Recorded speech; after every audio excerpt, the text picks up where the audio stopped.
Selamat siang pemirsa, sejumlah berita terbaru yang kini menjadi sorotan akan kami sajikan untuk Anda. Dalam acara Breaking News bersama saya Syanda Kristi, inilah berita selengkapnya.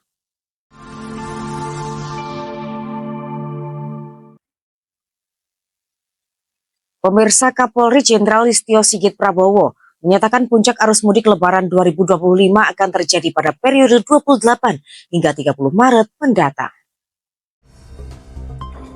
Kapolri Jenderal Listio Sigit Prabowo menyatakan puncak arus mudik Lebaran tahun ini akan terjadi pada periode 28 hingga 30 Maret mendatang. Hal tersebut disampaikan usai mengikuti rapat koordinasi lintas sektoral operasi ketupat tahun ini di Sekolah Ilmu Tinggi Kepolisian Jakarta Selatan pada Senin 10 Maret. Ia menyebut perkiraan itu didapati jajaran Direktorat Lalu Lintas dari hasil survei yang dilaksanakan Kementerian Perhubungan, serta dengan membandingkan realisasi jumlah pemudik tahun 2024. Dalam rangka pengamanan, Kapolri mengatakan nantinya akan digelar operasi ketupat 2025 oleh seluruh jajaran Polda wilayah. Ia menyebut operasi ketupat akan dibagi dua skema, yakni untuk wilayah Lampung hingga Bali akan dilaksanakan selama 17 hari, dan untuk 28 wilayah Polda sisanya akan dilaksanakan 14 hari, dimulai dari 23 Maret hingga 28 Maret.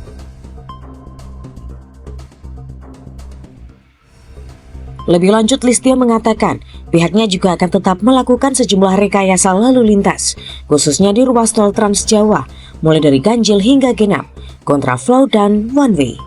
Demikian laporan Ceva TV melaporkan.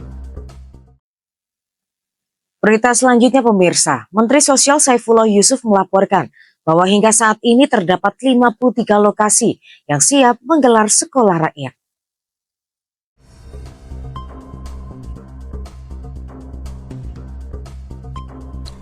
Menteri Sosial Saifullah Yusuf melaporkan bahwa hingga saat ini terdapat 53 lokasi yang siap menggelar sekolah rakyat. Ditargetkan sekolah rakyat mulai beroperasi pada tahun ajaran 2025-2026.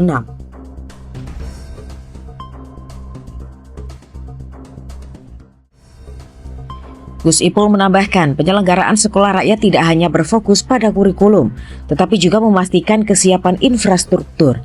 Dia menyebutkan sekolah-sekolah yang dipilih harus memenuhi syarat kelayakan, termasuk ketersediaan asrama ruang kelas, tempat ibadah, kantin hingga fasilitas olahraga.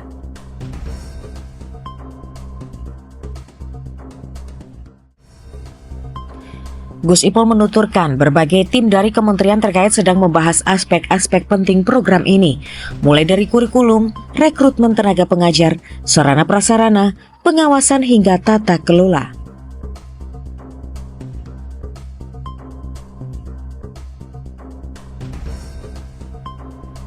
Dia juga menegaskan bahwa dalam beberapa minggu ke depan, pemerintah akan mengumumkan skema yang lebih jelas terkait jumlah siswa per sekolah dan alokasi anggaran.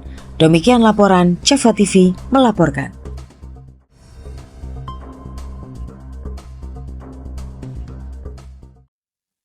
Masih di Breaking News pemirsa, BMKG menyiapkan sejumlah langkah antisipasi dan mitigasi untuk merespon cuaca buruk yang mungkin terjadi selama arus mudik dan arus balik Lebaran Idul Fitri tahun ini. BMKG menyiapkan sejumlah langkah antisipasi dan mitigasi untuk merespon cuaca buruk yang mungkin terjadi selama arus mudik dan arus balik Lebaran Idul Fitri 2025.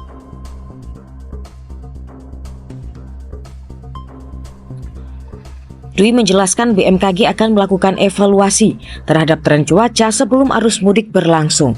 Dia menyebutkan saat ini kondisi cuaca sudah semakin baik, tapi masih ada potensi cuaca ekstrim saat Lebaran nanti. Perubahan cuaca ini masih bisa dideteksi sekitar 5 atau 6 hari sebelum cuaca buruk itu tiba. Karena ada rentang waktu yang cukup, cuaca buruk itu masih bisa dimitigasi. Sementara itu sejumlah titik rawan bencana disebut berada di Jawa Barat, Jawa Timur, dan Jawa Tengah. Sebelumnya Kapolri Jenderal Polisi Listio Sigit Prabowo menyebutkan puncak arus mudik akan berlangsung antara 28 hingga 30 Maret. Sementara puncak arus balik akan berlangsung pada 5 hingga 7 April tahun ini. Untuk mengantisipasi arus mudik dan arus balik Lebaran tahun ini, Polri dan sejumlah kementerian serta lembaga akan melaksanakan operasi ketupat. Pelaksanaan operasi ini akan dilakukan dalam 2 versi, sesuai dengan operasi wilayahnya. Demikian laporan Java TV melaporkan. Berita selanjutnya pemirsa, sebanyak 102 perempuan di Jawa Tengah melaporkan berbagai jenis kekerasan yang dialami pada tahun 2024. Dengan kekerasan dalam rumah tangga atau KDRT menjadi kasus yang paling banyak dilaporkan, mencapai 42 kasus.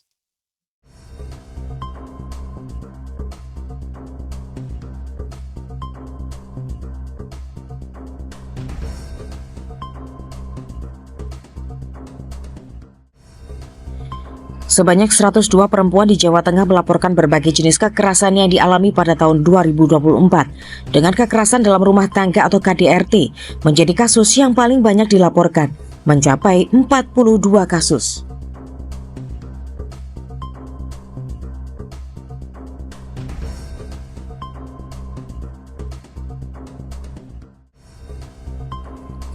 Angka ini hanya mencakup segelintir kasus yang ditangani oleh LBH Apik Semarang, sementara kasus yang ditangani oleh lembaga hukum lain seperti DP3AP2KB Jawa Tengah, serta kasus yang belum dilaporkan oleh korban belum terhitung.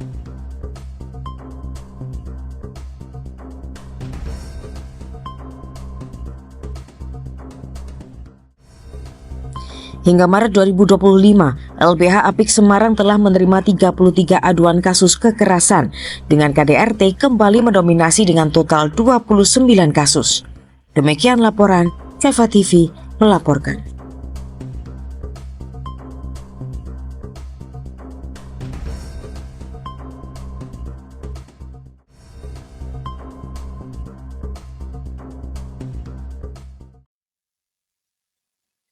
Masih di Breaking News pemirsa, kondisi cuaca ekstrim berpotensi melanda berbagai wilayah Indonesia pada Selasa 11 Maret. BMKG telah mengeluarkan peringatan dini mengenai beragam intensitas hujan yang akan mengguyur hampir seluruh wilayah.